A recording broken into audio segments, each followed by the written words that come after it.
Daily ನಾವು ತಗೊಳ್ಳೋ grocery items, car ಮತ್ತೆ ಇನ್ಶೂರೆನ್ಸ್ ಮೇಲೆ ಸಡನ್ ಆಗಿ ಟ್ಯಾಕ್ಸ್ ಕಮ್ಮಿ ಆಗಿ ಈ ಐಟಮ್ಸ್ ಎಲ್ಲ ಕಮ್ಮಿ ಪ್ರೈಸ್ ಅಲ್ಲಿ ಸಿಕ್ಕಿ ಅದರಲ್ಲಿ ಕೆಲವೊಂದು ಐಟಮ್ಸ್ ಗೆ ಟ್ಯಾಕ್ಸೇ ಇಲ್ಲ ಅಂದ್ರೆ ಹೆಂಗಿರುತ್ತೆ ಹೇಳಿ. ಸದ್ಯಕ್ಕೆ ಇಂಡಿಯಾದಲ್ಲಿ ಇದೇ ಆಗ್ತಿದೆ. ಸೊ ಇವತ್ತಿನ ಹಾಟ್ ಟಾಪಿಕ್ ಆದ ಈ GST ಚೇಂಜಸ್ ನ ಇಂಪ್ಯಾಕ್ಟ್ ಏನು, ಬೆನಿಫಿಟ್ಸ್ ಏನು ಅನ್ನೋದು ಇವತ್ತಿನ ಈ ವಿಡಿಯೋದಲ್ಲಿ ನೋಡೋಣ. ವಿಡಿಯೋನ ಪೂರ್ತಿಯಾಗಿ ನೋಡಿ. ಇದಕ್ಕಿಂತ ಮುಂಚೆ ಇಂಡಿಯಾದಲ್ಲಿ GST ಗೆ ಬಂದು 4 ಸ್ಲಾಬ್ಸ್ ಇತ್ತು. 5%, 12%, 18 ಮತ್ತೆ 28%. ಇದರಲ್ಲಿ ಸಾಕಷ್ಟು ಓವರ್ ಲ್ಯಾಪ್ಸ್ ಮತ್ತೆ ಇನ್ಎಫಿಷಿಯನ್ಸೀಸ್ ಇದ್ವು. ಅದಕ್ಕೆ 3rd ಸೆಪ್ಟೆಂಬರ್ ರಂದು ನಮ್ಮ ಫೈನಾನ್ಸ್ ಮಿನಿಸ್ಟರ್ ನಿರ್ಮಲಾ ಸೀತಾರಾಮನ್ ಅವರು ಇನ್ನು ಮುಂದೆ GST ಗೆ ಸಂಬಂಧಪಟ್ಟಂತೆ ಬರೀ 2 ಸ್ಲಾಬ್ಸ್ ಇರುತ್ತೆ, ಅದಲ್ದಿರೋ ಒಂದು ಸ್ಪೆಷಲ್ ರೇಟ್ GST ಸ್ಲಾಬ್ ಇರುತ್ತೆ ಅಂತ ಹೇಳಿದ್ದಾರೆ. ಈ ರೇಟ್ಸ್ ಬಂದು ಇದೇ ಸೆಪ್ಟೆಂಬರ್ 22 ರಿಂದ ಜಾರಿಗೆ ಬರಲಿದೆ. ಸದ್ಯಕ್ಕೆ ಇದು ಬರೀ ಪಾಲಿಸಿ ಚೇಂಜ್ ಮಾತ್ರ ಅಲ್ಲ, 2017 ಇಂದ GST ರಿಲೇಟೆಡ್ ಬಂದಿರೋ ಚೇಂಜಸ್ ಅಲ್ಲಿ ಇದೇ ಅತಿ ದೊಡ್ಡ ಚೇಂಜ್ ಆಗಲಿದೆ. ಸೊ ಈಗ ಇದರಲ್ಲಿ ಬಂದು ಮೇನ್ ಆಗಿ 2 ಸ್ಲಾಬ್ಸ್ ಅನ್ನ ಇಂಟ್ರೊಡ್ಯೂಸ್ ಮಾಡಿದ್ದಾರೆ. ಅದರಲ್ಲಿ 5% ರೇಟ್ ಅನ್ನ ಡೈಲಿ ಎಸೆನ್ಷಿಯಲ್ಸ್ ಮತ್ತೆ ಡೈಲಿ ಯೂಸ್ ಗುಡ್ಸ್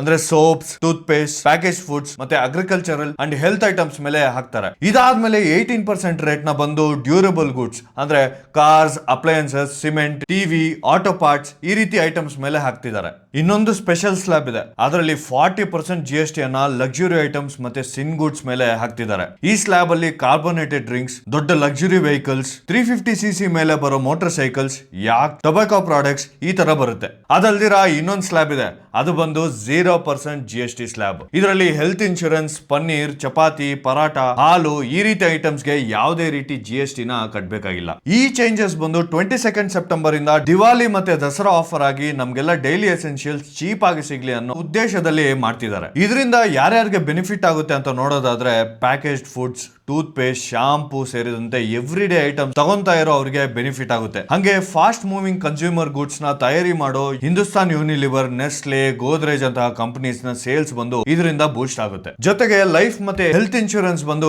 ಚೀಪ್ ಆಗ್ಲಿದೆ. ಯಾಕೆ ಅಂದ್ರೆ ಇದರಲ್ಲಿ ಯಾವುದೇ ರೀತಿ GST ಅನ್ನ ಇನ್ ಮುಂದೆ ಹಾಕೋದಿಲ್ಲ. ಇನ್ಶೂರೆನ್ಸ್ ಅಂದಾಗ ನೆನಪಾಯ್ತು, ಈ ದೇಶದಲ್ಲಿ ಇನ್ಶೂರೆನ್ಸ್ ವಿಷಯದಲ್ಲಿ ಸಾಕಷ್ಟು ಸ್ಕ್ಯಾಮ್ ನಡೀತಾ ಇದೆ. ಅದನ್ನ ನಾನು ಮುಂದೆ ಬರೋ ವಿಡಿಯೋದಲ್ಲಿ ಹೇಳ್ತೀನಿ. ಅದನ್ನ ನೋಡ್ಬೇಕು ಅಂದ್ರೆ ಚಾನೆಲ್ ಗೆ ಸಬ್ಸ್ಕ್ರೈಬ್ ಮಾಡ್ಕೊಳ್ಳಿ. ನೆಕ್ಸ್ಟ್ ಬಂದು ಲೋವರ್ ಟ್ಯಾಕ್ಸೇಷನ್ ಇಂದ ಚಿಕ್ಕ ಕಾರ್ಗಳು, ಎಲೆಕ್ಟ್ರಾನಿಕ್ಸ್, ಸಿಮೆಂಟ್, ಅಪ್ಲಯನ್ಸಸ್ ಗೆ ಡಿಮ್ಯಾಂಡ್ ಜಾಸ್ತಿ ಆಗಲಿದೆ. Specially Maruti, Toyota, LG, Sony ಅಂತಹ ಕಂಪನೀಸ್ ಮತ್ತೆ ಅದರ ಕನ್ಸ್ಯೂಮರ್ಸ್ ಗೆ ಇದು ಗುಡ್ ನ್ಯೂಸ್ ಹೌದು. ಹಂಗೆ ಟ್ರಾಕ್ಟರ್ಸ್ ಮತ್ತೆ ಅಗ್ರಿಕಲ್ಚರಲ್ ಮೆಷಿನರಿ ಮೇಲೆ ಟ್ಯಾಕ್ಸ್ ನ 5% ಗೆ ಇಳಿಸಿರೋದ್ರಿಂದ ಇದು ಬಂದು ನಮ್ಮ ರೈತರಿಗೆ ಸಾಕಷ್ಟು ಬೆನಿಫಿಟ್ ನ ತಂದ್ಕೊಡ್ಲಿದೆ. ಆದ್ರೆ 2500 ರೂಪೀಸ್ ಮೇಲೆ ಬಟ್ಟೆ ತಗೊಳ್ಳೋರ್ಗೆ ಮತ್ತೆ ಕೋಲ್ ಮೇಲೆ ಟ್ಯಾಕ್ಸ್ ಅನ್ನ 18% ಗೆ ಏರಿಸ್ಬಿಟ್ಟಿದ್ದಾರೆ. ಇದರಿಂದ ಎನರ್ಜಿ ಮತ್ತೆ ಕ್ಲಾತಿಂಗ್ ಇಂಡಸ್ಟ್ರಿ ಸ್ವಲ್ಪ ಪ್ರಾಬ್ಲಮ್ಸ್ ನ ಫೇಸ್ ಮಾಡೋ ಅವಕಾಶಗಳು ಇದಾವೆ. ಈ ಚೇಂಜಸ್ ಇಂದ ಗವರ್ಮೆಂಟ್ ಗೆ ಒಂದು 48,000 crores ಲಾಸ್ ಆಗೋ ಚಾನ್ಸಸ್ ಇದಾವೆ. ಆದ್ರೆ ಇರೋ ಸೇವಿಂಗ್ಸ್ ಅನ್ನ ಯೂಸ್ ಮಾಡ್ಕೊಂಡು ಸಿಟೀಸ್ ಅಲ್ಲಿ ನಡೀತಾ ಇರೋ ಪ್ರಾಜೆಕ್ಟ್ಸ್ ಅನ್ನ ಮುಂದುವರಿಸಿದ್ರೆ 1% ಇನ್ಫ್ಲೇಷನ್ ಕಂಟ್ರೋಲ್ ಆಗುತ್ತೆ ಅಂತ ಕೂಡ ಹೇಳಲಾಗಿದೆ. ಓವರ್ ಆಲ್ ಆಗಿ ನೆಕ್ಸ್ಟ್ ಫೆಸ್ಟಿವ್ ಸೀಸನ್ ಅಲ್ಲಿ ರಿಟೈಲ್ ಮತ್ತೆ ಮ್ಯಾನುಫ್ಯಾಕ್ಚರಿಂಗ್ ಇಂಡಸ್ಟ್ರೀಸ್ ಬಂದು ಸಾಕಷ್ಟು ಸೇಲ್ಸ್ ಮತ್ತೆ ಕನ್ಸಂಪ್ಷನ್ ಅನ್ನ ನೋಡ್ಲಿದೆ. ಇದಕ್ ಮುಂಚೆ